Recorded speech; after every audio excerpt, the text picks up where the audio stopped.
Қайырлы күн достар. Бүгін сіздермен үй жағдайында шербет жасап көрсетемін. Менімен бірге видеоның соңына дейін көріңіздер, қараңыздар, жасап көріңіздер.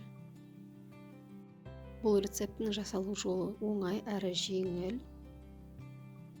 Үйде жасап қойсаңыздар, үлкен де кіші де барлығы сүйсініп жейтін болады. Өте дәмді шербет.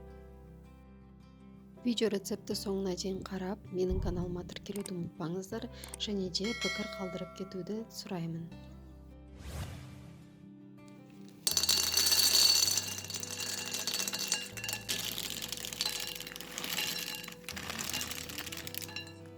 Ең алдымен арахисті сыртқы қабығынан тазартып аламыз. Алдын ала дайындап қоясыздар, осылай тазалап.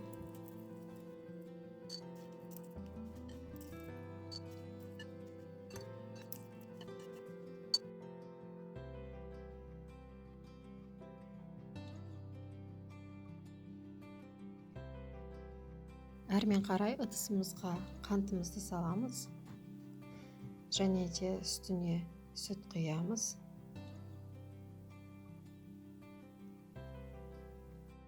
Екеуін біріктіріп араластырып аласыздар, отқа қоймас бұрын.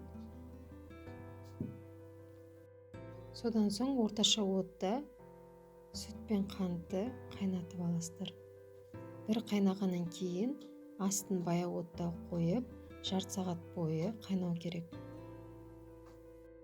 Мінекей жарты сағат қайнағаннан кейін түсі осындай сарғыштау болады және қоюлау болады кішкене.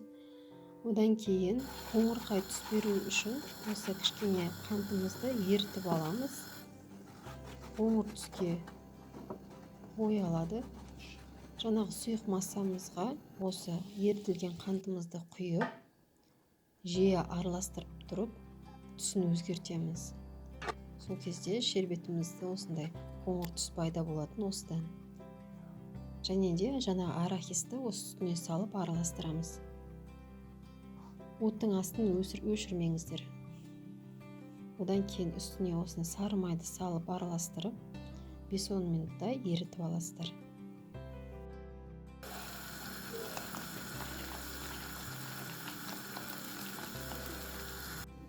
Дайын болған массаны кез келген формаға құйып қатырсаңыздар болады. Менде осындай жүрекше форма силиконовый. Мен соларға құйып шықтым. Және де бұны 2 сағатқа мен қатуға қойып қойдым. Морозильникке салсаңыздар болады, немесе бөлме температурасында да қатып қалады бұл.